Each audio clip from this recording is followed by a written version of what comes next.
दोस्तों, आज की हमारी इस घटना की शुरुआत होती है उत्तर प्रदेश के मेरठ जिले से। मेरठ जिले में एक उल्धन नाम का गांव पड़ता है और इसी उल्धन गांव में रहने वाली ममता देवी जो कि देखने में काफ़ी ज़्यादा सुंदर महिला होती है, लेकिन दुर्भाग्य की बात यह होती है कि 5 साल पहले इसके पति की लंबी बीमारी कारण मौत हो जाती है और जिसके कारण दोस्तों ये महिला बिल्कुल विधवा हो जाती है। लेकिन फिर भी जो ममता देवी होती है वो अपने आप को भी सँभालती है और अपने पूरे परिवार को सँभालती है और अपनी ज़िंदगी में आगे बढ़ जाती है। ममता देवी के पास अपनी 11 एकड़ ज़मीन होती है और उस 11 एकड़ ज़मीन में ममता देवी खुद ही खेती किसानी का काम करती थी और यहाँ तक कि ममता देवी ट्रैक्टर तक चलाया करती थी। खेत के अंदर खाद बीज डालना ये सब खुद किया करती थी और ममता देवी की मेहनत और लगन को देख के गांव के सभी लोग यही कहते थे कि महिला हो तो ममता के जैसी हो। ममता जो थी वो अपने खेत में दिन रात मेहनत करते रहती है और सभी लोग दोस्तों इसकी अच्छी सराहना किया करते थे। अब ममता देवी के परिवार में इसका एक इकलौता बेटा होता है जिसका नाम सूरज था। सूरज कक्षा 9 में पढ़ाई किया करता था और सूरज पढ़ाई लिखाई में काफ़ी तेज तर्रा लड़का होता है और वह हर रोज़ सुबह 8 बजे के आसपास अपने स्कूल में चला जाता था और पढ़ाई करने के बाद अपने घर पे लौट के चला आता था और खाली समय में वह अपने माँ ममता देवी के कामकाज में हाथ भी बटाया करता था। ममता देवी के परिवार में दोस्तों इसकी एक सास भी होती है जिसका कि नाम सरोज देवी होता है। सरोज देवी दोस्तों जो कि अपने घर के छोटे मोटे कामकाज कर लिया करती थी। सरोज देवी अपनी बहू ममता देवी पे बिल्कुल बाज की तरह नज़र रखती थी और सरोज देवी को शक होता है कि उसकी बहू के कदम लड़खड़ा चुके हैं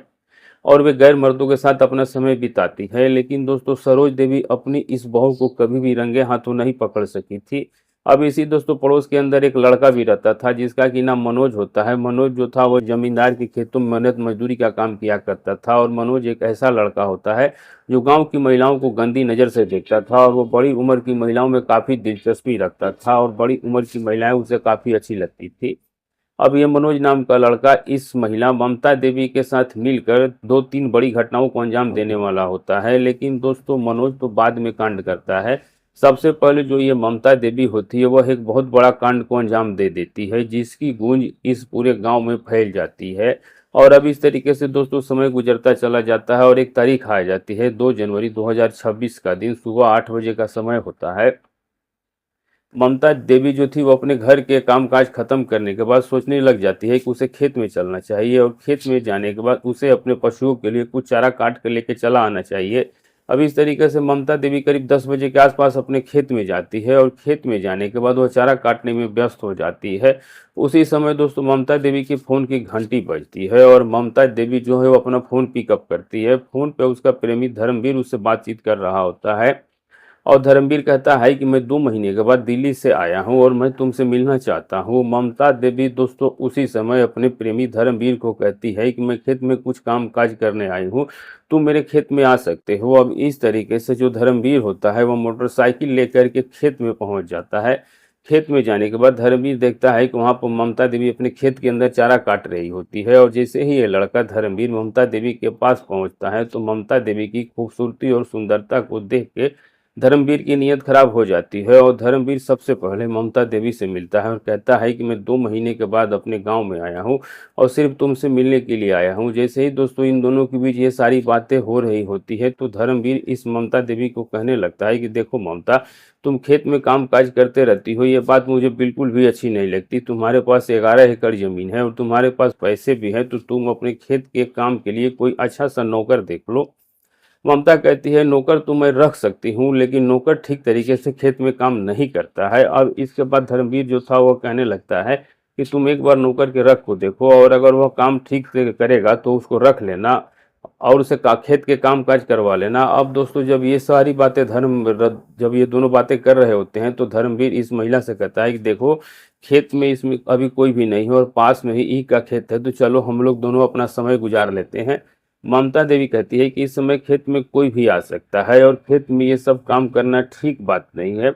उसी समय धर्मवीर कहता है कि तुम ऐसा करना कि रात के समय मेरे घर पे आ जाना, मैं घर में बिल्कुल ही अकेला रहता हूँ और मेरा पूरा परिवार दिल्ली में रहता है। अब इस तरीके से जैसे तैसे करके धर्मवीर नाम का लड़का ममता देवी को मनाने में कामयाब हो जाता है और ममता देवी भी कहती है कि ठीक है आज रात मैं तुम्हारे घर पे आ जाऊंगी। अब होता यह है दोस्तों, और इस तरीके से दोस्तों धर्मवीर जो था वह अपनी मोटरसाइकिल लेकर के अपने गांव में वापस आ जाता है। उसके बाद ममता देवी अपने पशुओं का चारा काट करके गांव में वापस आ जाती है अब देखते ही देखते दोस्तों शाम के करीबन 7 बजे का समय हो जाता है और ये ममता देवी जो थी वह अपने मन में सोचने लग जाती है कि उसकी सास उस पे बाज की तरह नज़र रखती है और जैसे ही रात होगी तो मैं उस धर्मवीर के आखिर घर पे कैसे जाऊंगी। फिर उसी समय दोस्तों ममता जो थी वो अपने घर के अंदर नींद की गोलियां देखना शुरू कर देती है, लेकिन नींद की गोलियां खत्म हो चुकी थी क्योंकि दोस्तों ये महिला ममता देवी हमेशा अपने सास और अपने बेटे सूरज को नींद की गोलियां खिला देती थी और फिर उसके बाद अपने प्रेमी धर्मवीर के साथ समय गुजार लिया करती थी। अब जैसे ही नींद की गोलियां खत्म हो चुकी होती है तो ये महिला ममता देवी उसी समय अपने प्रेमी धर्मवीर के पास फ़ोन करती है और धर्मवीर से कहा जाता है कि नींद की दवाइयां खत्म हो चुकी है और मैं आज रात तुम्हारे घर पर नहीं आ सकती हूँ। धर्मवीर उसी समय ममता को कहने लगता है कि ममता तुम किसी बात की फिक्र मत करो, मैं नींद की दवाइयाँ पहले ही लेकर के आया था। अब इसके बाद ममता देवी कहती है कि तुम नींद की दवाइयाँ मेरे घर पे लेकर के आ जाओ। अब उसी समय दोस्तों धर्मवीर अपने घर से निकलता है और ममता देवी के घर के दरवाजे पे दस्तक देता है। ममता देवी अपने घर का दरवाजा खोलती है और फिर धर्मवीर से नींद की गोलियां ले लेती हैं और फिर से धर्मवीर अपने घर पे चला जाता है। अब जैसे ही दोस्तों रात तकरीबन 9 बजे का समय होता है तो ममता देवी अपने बेटे सूरज और अपने सास सरोज के लिए खाना तैयार करती है और उस खाने के अंदर दोस्तों वह नींद की गोलियां मिला देती है। अब इस तरीके से पूरा परिवार बैठ के खाना खाता है, लेकिन दोस्तों ममता देवी वह उस खाने को नहीं खाती है और खाने खाने के बाद सूरज अपने कमरे में जाके लेट जाता है, जबकि इसकी सास जाके दूसरे कमरे में लेट जाती है। और अब इस तरीके से ममता देवी इन दोनों के सोने का इंतजार करना शुरू कर देती है। अब जैसे ही रात करीबन 10:30 बजे का समय होता है तो सूरज और सरोज दोनों को एक गहरी नींद आ जाती है और अब उसी समय ममता अपने घर से दबे पांव बाहर निकलती है और उसके बाद ममता अपने प्रेमी धर्मवीर के दरवाजे पे पहुंच जाती है। घर के दरवाजे पे दस्तक दी जाती है तो धर्मवीर अपने घर का दरवाजा खोल देता है और उसके बाद धर्मवीर इस महिला ममता देवी को लोग के कमरे के अंदर चला जाता है और फिर दोस्तों अब इन दोनों के बीच गलत रिश्ते कायम होने लग जाता है और ये दोनों मिलके इस गलत काम को तब तक करते हैं जब तक कि इनका मन नहीं भर जाता है। और जैसे ही दोस्तों इन दोनों का ये सारा काम खत्म हो जाता है तो धर्मवीर इस महिला को फिर से समझाना शुरू कर देता है और धर्मवीर ममता को कहता है कि ममता, तुमको खेतों में काम काज करना शोभा नहीं देता है, तुम एक औरत हो और तुम ऐसा करो कि एक नौकर अपने खेतों के लिए रख लो। अब इस तरीके से ममता देवी की यह बात समझ में आ जाती है और ममता देवी अपने प्रेमी धर्मवीर को कहती है कि जैसे ही सुबह होगी तो उसी समय कोई नौकर तलाश कर लूंगी। अब दोस्तों जैसे ही इन दोनों का ये काम खत्म हो जाता है तो ममता देवी इस घर से दबे पांव बाहर निकल के अपने घर पे आ जाती है और फिर गहरी नींद में सो जाती है। अब जैसे ही अगला दिन होता है तो सुबह करीबन 8 बजे का समय होता है। जो ये ममता देवी का बेटा होता है यह अपने स्कूल में चला जाता है, जबकि इसकी सास सरोज देवी घर में छोटे मोटे काम काज कर रही होती है। उसी समय ममता जो थी वह अपने सास सरोज देवी को कहने लगती है कि माँ, मैं अपने खेतों के लिए कोई अच्छा सा नौकर रखना चाहती हूँ। सरोज जैसे ही दोस्तों इस बहू की इन बातों को सुनती है तो बहुत खुश हो जाती है और कहती है सरोज कि ममता, मैं भी कई दिनों से यही बात सोच रही थी कि तुम एक औरत हो और औरत को खेत में काम करना शोभा नहीं देता है। अब उसी समय दोस्तों जो ये सरोज देवी होती है वो अपनी बहू ममता को कहने लगती है कि ममता, हमारे पड़ोस में एक लड़का रहता है और उस लड़के का नाम मनोज है। मनोज दूसरे जमींदारों के खेत में कामकाज किया करता है। मनोज एक ऐसा लड़का है जो कि खेती के तौर तरीकों को अच्छे से जानता है और वे अच्छी तरीके से खेती किसानी का काम भी कर लेता है। अब इसके बाद दोस्तों जो ये सरोज होती है अपनी बहू ममता देवी को कहने लगती है कि तुम आज के आज ही उस लड़के से मिल लो और खेती के काम के लिए अपने घर में नौकर रख लो। अब इस तरीके से जो ये ममता होती है अपनी सास सरोज को कहने लगती है कि मैं अभी इसी समय उसके घर पे जाती हूँ और ममता देवी उसी समय अपने घर से बाहर निकलती है। इसके बाद ममता देवी मनोज के घर पे पहुंच जाती है। मनोज के घर के दरवाजे को दस्तक दी जाती है, लेकिन उसी समय मनोज का पिता दरवाजा खोल देता है और जब ये महिला ममता देवी मनोज के पिता से पूछने लग जाती है कि मनोज कहाँ पे गया है तो मनोज का पिता कहने लगता है कि मेहनत मजदूरी करने के लिए वो जमींदारों के खेत में गया है। लेकिन ममता देवी जो थी वो मनोज के पिता से कहती है कि मुझे उससे ज़रूरी काम है और मैं उसको अपने खेतों के लिए नौकर रखना चाहती हूँ। अब जैसे ही ये बात मनोज का पिता सुनता है तो वह बहुत ही खुश हो जाता है और मनोज का पिता इस महिला ममता को कहता है कि जैसे ही शाम के समय मनोज घर पे आएगा तो मैं तुम्हारे घर पे भेज दूंगा। अब इस तरीके से जो ये ममता देवी महिला होती है अपने घर पे वापस आ जाती है पूरा दिन गुजर जाता है, शाम का समय हो जाता है। शाम के 6 बजे के आसपास मनोज जो था वो थक हार के अपने घर पे वापस आता है। उसी समय मनोज का पिता रमेश कुमार उसको कहता है कि बेटा, जो ममता देवी है वो हमारे घर पे आई थी और तुमसे कुछ ज़रूरी उन्हें बातें करनी है। शायद वह तुमको अपने खेतों के लिए नौकर रखना चाहती हैं। अब जैसे ही दोस्तों यह लड़का अपने पिता की बातों को सुनता है तो बहुत ही मनोज खुश हो जाता है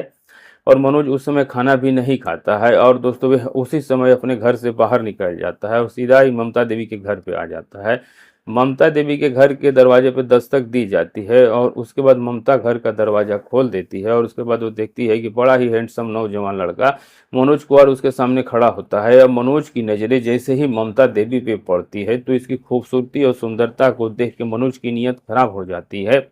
और अब मनोज अपने मन में विचार करने लगता है कि ये महिला देखने में तो काफ़ी खूबसूरत है, क्योंकि मनोज एक ऐसा लड़का होता है जो कि नारे का ढीला होता है, लंगोट का ढीला होता है और ये महिलाओं को काफ़ी पसंद किया करता था। खासकर बड़ी उम्र की महिलाओं में काफ़ी ज़्यादा दिलचस्पी रखता था। अब इस तरीके से ममता देवी मनोज को कहने लगती है कि मनोज, मुझे अपने खेतों के लिए एक नौकर की आवश्यकता है और अगर तुम मेरे खेतों में काम करना चाहते हो तो कल से ही काम पे आ जाना।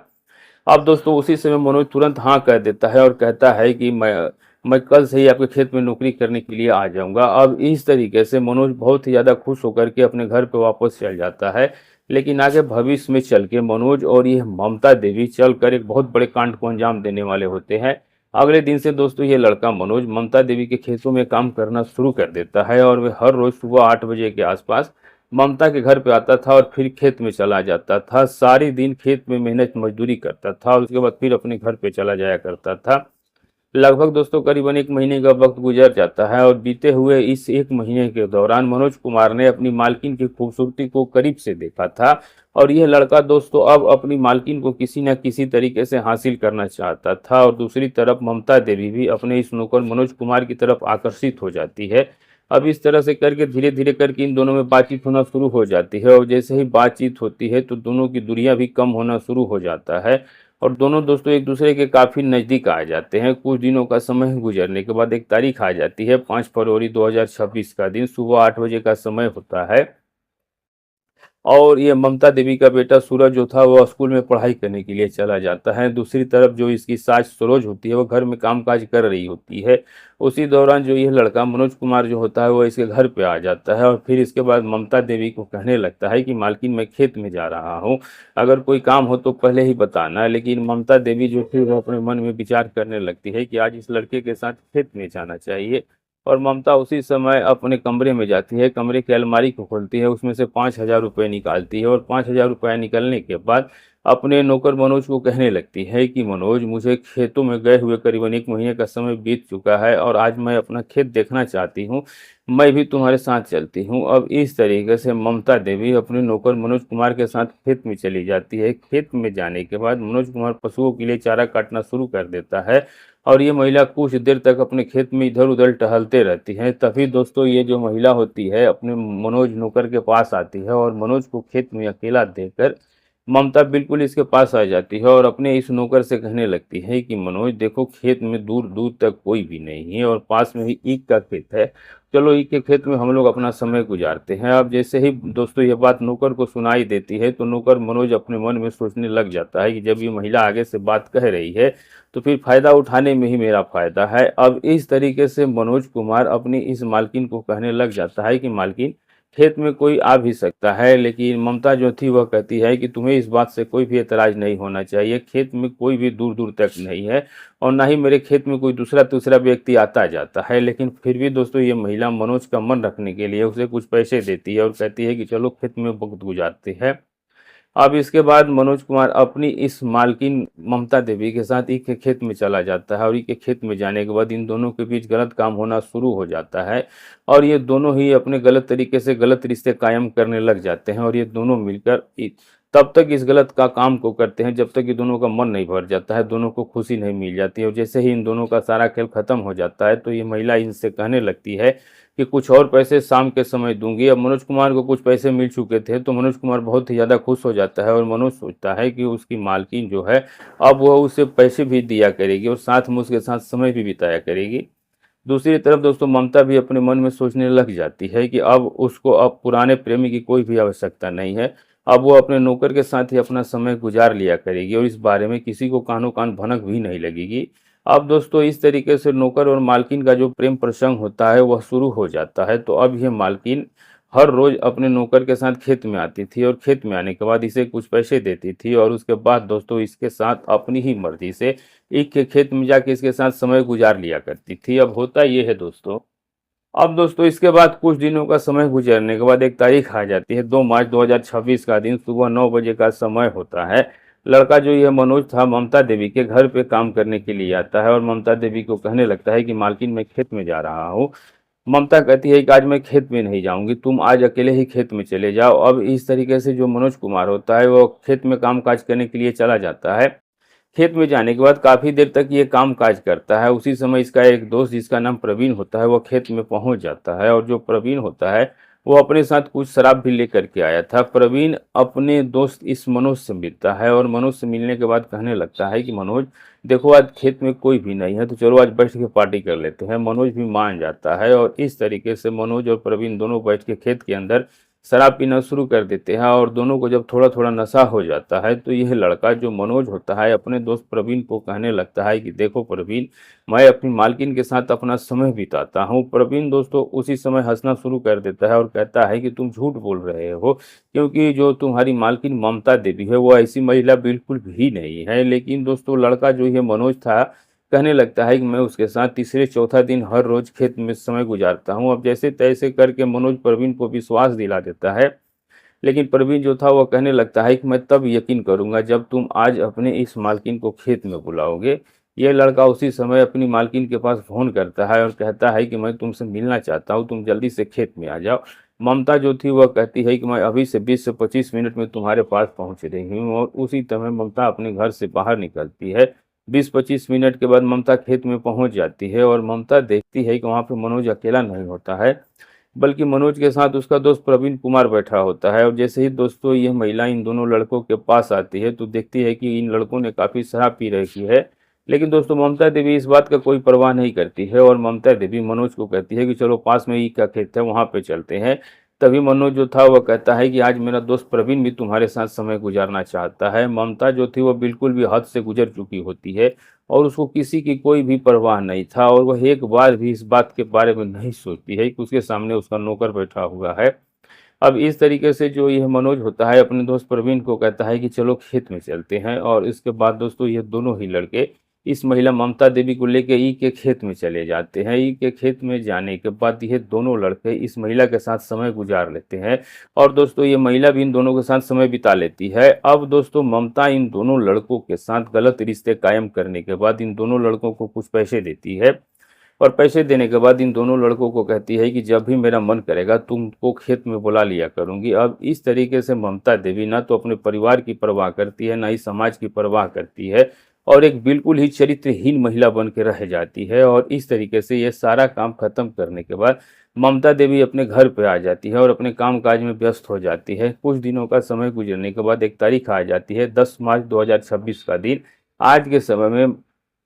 ममता के बेटे सूरज का जन्मदिन होता है। उसी समय सूरज अपनी माँ को कहता है कि माँ आज मेरा जन्मदिन है और मैं आज अपने जन्मदिन को बड़े अच्छे तरीके से मनाना चाहता हूँ। ममता देवी कहती है कि बेटा सूरज, आज तेरा जन्मदिन हर साल की तरह बहुत ही अच्छे तरीके से मनाएंगे, तुम किसी भी बात की फिक्र मत करो। और उसी समय ममता देवी जो थी अपने नौकर मनोज के पास फ़ोन करती है, उसको घर पे बुलाती है और मनोज कुमार को कुछ पैसे दे करके बोलती है कि आज तुम शहर में चले जाओ और एक अच्छा सा बर्थडे केक खरीद के ले आओ। अब इसके बाद मनोज कुमार पैसे लेकर के शहर में जाता है और वहाँ से सूरज के लिए एक अच्छा सा केक खरीदता है और केक खरीदने के बाद गाँव में वापस आ जाता है। अब दोस्तों मनोज कुमार इसके बाद अपनी मालकिन ममता देवी के घर के दरवाजे पर दस्तक देता है और फिर इसके बाद ममता देवी घर का दरवाजा खोल देती है। ममता देखती है कि सामने मनोज कुमार केक लेकर के खड़ा है। इसके बाद मनोज कुमार घर के अंदर आता है और फिर ममता देवी के हाथ में केक रख देता है और बोलता है कि मैं शाम के समय फिर घर पे आऊँगा। लेकिन दोस्तों मनोज कुमार देखता है कि वहाँ पर घर के अंदर ना तो उसकी सास होती है और ना ही उसका बेटा सूरज होता है। अब इसके बाद मनोज कुमार अपनी मालकिन ममता से पूछने लगता है कि आपकी सास कहाँ पे गई है। तो ममता कहती है कि मेरी सास घर पे नहीं है, वह पड़ोसियों के घर पे गई है, वह शायद 1-1.5 घंटे के बाद वापस लौटेगी। अब इस तरीके से मनोज कुमार अपनी मालकिन को कहने लगता है कि ना तो तुम्हारा बेटा घर पे है और ना ही आपकी सास घर पे है, तो चलो हम लोग थोड़ा समय गुजार लेते हैं। लेकिन ममता जो थी वह कहने लगती है कि मेरा बेटा सूरज किसी भी समय घर पे आ सकता है, तो तुम ऐसा करना, रात को मेरे घर पे आ जाना और फिर हम लोग दोनों अपना समय गुजारेंगे। तभी दोस्तों मनोज जो था वह कहने लगता है कि तुम्हारे घर के अंदर तुम्हारी माँ भी रहती है और तुम्हारा बेटा भी रहता है और उनको होते हुए हम अपना समय कैसे गुजार सकते हैं। अब इसके बाद ममता देवी अपने नौकर को कहती है कि तुम किसी बात की फ़िक्र मत करो, मैं सब कुछ सँभाल लूँगी। अब इस तरीके से जो ये लड़का मनोज कुमार जो होता है वो अपने घर पे वापस चला जाता है और जैसे ही शाम करीबन 7 बजे का समय होता है तो ममता देवी अपने बेटे सूरज का जन्मदिन बहुत धूमधाम से मनाती है। और जन्मदिन मनाने के बाद ये महिला जो थी वह अपने इस नौकर के पास फ़ोन कॉल करती है और कहती है कि तुम आज रात मेरे घर पे आ जाना। और इसके बाद ममता के आगे का खेल शुरू हो जाता है। ममता देवी अपने पूरे परिवार के लिए खाना तैयार करती है और खाने के अंदर दोस्तों आज भी वही काम करती है, नींद की गोलियाँ मिला देती है और नींद की गोलियाँ मिलाने के बाद अपने बेटे सूरज को खाना खिलाती है, सास सरोज को भी खाना खिलाती है। और अब देखते ही देखते करीबन 1 से डेढ़ घंटे का समय गुजर जाता है तो इसके बेटे सूरज को गहरी नींद आ जाती है। इसकी सास सरोज को भी गहरी नींद आ जाती है और अब ममता देवी देखती है कि जब ये दोनों गहरी नींद में सो चुके होते हैं तो उसी समय अपने नौकर मनोज कुमार के पास फ़ोन कॉल करती है और मनोज को कहती है कि अब तुम मेरे घर पे आ सकते हो। इसके बाद दोस्तों मनोज नौकर उसी समय अपने घर से बाहर निकल कर के ममता देवी के घर पे आता है। ममता देवी के घर के दरवाजे पर दस्तक दी जाती है। ममता अपने घर का दरवाज़ा खोलती है और अपने नौकर को लेकर के कमरे के अंदर चली जाती है और आज के रात इन दोनों के बीच गलत रिश्ते कायम होने लग जाते हैं और ये दोनों मिलके गलत काम को काफ़ी देर तक अंजाम देते हैं। और जैसे ही इन दोनों का मन भर जाता है तो ममता देवी उसी समय अपने इस नौकर मनोज कुमार को कुछ और पैसे देती है और मनोज कुमार पैसा लेने के बाद रात के समय ही इसके घर से वहाँ बाहर निकल जाता है। अब इस तरीके से ये महिला ममता देवी अपने पूरे परिवार को धोखा देना शुरू कर देती है और ममता हर रोज रात के समय अपने पूरे परिवार को नींद की गोलियां दे देती थी और उसके बाद अपने नौकर मनोज कुमार को अपने घर पे बुलाती थी और फिर मनोज कुमार के साथ अपना समय गुजार लिया करती थी। इस तरीके से कई दिनों का समय गुजर जाता है और एक तारीख आ जाती है 13 मार्च 2026 का दिन। सुबह करीबन 9:30 बजे का समय होता है और आज जो ये महिला होती है अपने घर में अकेले होती है क्योंकि इसका बेटा खेलने के लिए बाहर गया हुआ था और आज इसका बेटा सूरज अपने स्कूल में भी नहीं गया था और दूसरी तरफ इसकी सास भी घर पे नहीं होती है। तब ये महिला सोचने लग जाती है कि क्यों ना आज दिन के समय ही अपने नौकर को घर पे बुला लिया जाए। अब इस तरीके से ये महिला ममता देवी को फ़ोन कॉल करती है और इसका नौकर जो था वो खेत में काम कर रहा था। अपने नौकर को कहती है कि तुम इसी समय घर पे आ जाओ, घर में मैं बिल्कुल ही अकेली हूँ। अब इसके बाद नौकर मनोज कुमार खेत से घर पे आ जाता है। घर पे आने के बाद यह महिला जो थी वह अपने इस नौकर को लेकर के अब कमरे के अंदर चली जाती है और आज दिन के समय में ही इन दोनों के बीच गलत रिश्ते कायम होने लग जाते हैं। और जैसे ही इन दोनों इन गलत काम को कर रहे होते हैं तो उसी समय घर के दरवाजे पर दस्तक होती है और फिर इसके बाद ये महिला अपने घर का दरवाज़ा खोल देती है और देखती है कि इसका बेटा सूरज इसके सामने खड़ा होता है।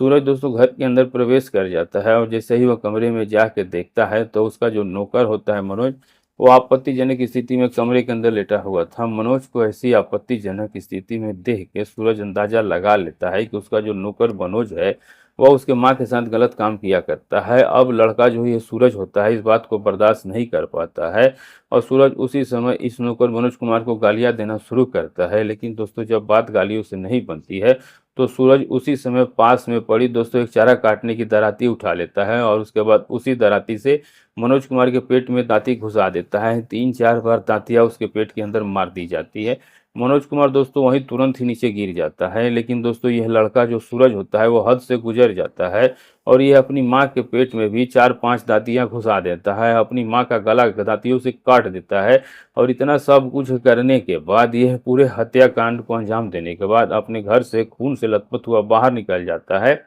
और पड़ोसी जन जब इस लड़के सूरज को खून से लथपथ देखते हैं तो दोस्तों यहाँ पर वह काफ़ी डर जाते हैं और पड़ोसी जब घर के अंदर जाके देखते हैं तो इसकी माँ की लाश और इसके नौकर की लाश अंदर पड़ी हुई होती है। पड़ोसी लोग उसी समय पुलिस स्टेशन में फ़ोन करते हैं। करीब आधे घंटे पर घटनास्थल पर पुलिस पहुंच जाती है और पुलिस इसके बाद नौकर मनोज कुमार का शव और सूरज की मां ममता देवी का शव को बरामद करती है और दोनों का ही शव पोस्टमार्टम के लिए भेज दिया जाता है और लड़के सूरज को मौके पर ही गिरफ्तार कर लिया जाता है। सूरज से पूछताछ शुरू कर दी जाती तो सूरज कहता है कि उसकी मां अपने ही नौकर के साथ आपत्तिजनक स्थिति में पाई गई थी और इसी कारण मैंने अपने नौकर और मां का कत्ल कर दिया है। पुलिस के भी होश उड़ जाते हैं। लेकिन दोस्तों पुलिस मजबूर होकर के इस लड़के के खिलाफ चार्जशीट दायर करती है और ये बात भविष्य के गर्भ में है कि जज साहब सूरज को क्या सजा सुनाने वाले हैं। लेकिन इस पूरे घटनाक्रम के दौरान सूरज ने अपनी माँ और अपने नौकर के साथ जो किया हुआ क्या सही था या गलत था, कमेंट में ज़रूर लिखिएगा। और दोस्तों कि इस वीडियो बनाने का हमारा मकसद किसी की भावनाओं को आहत करना या ठेस पहुंचाना नहीं,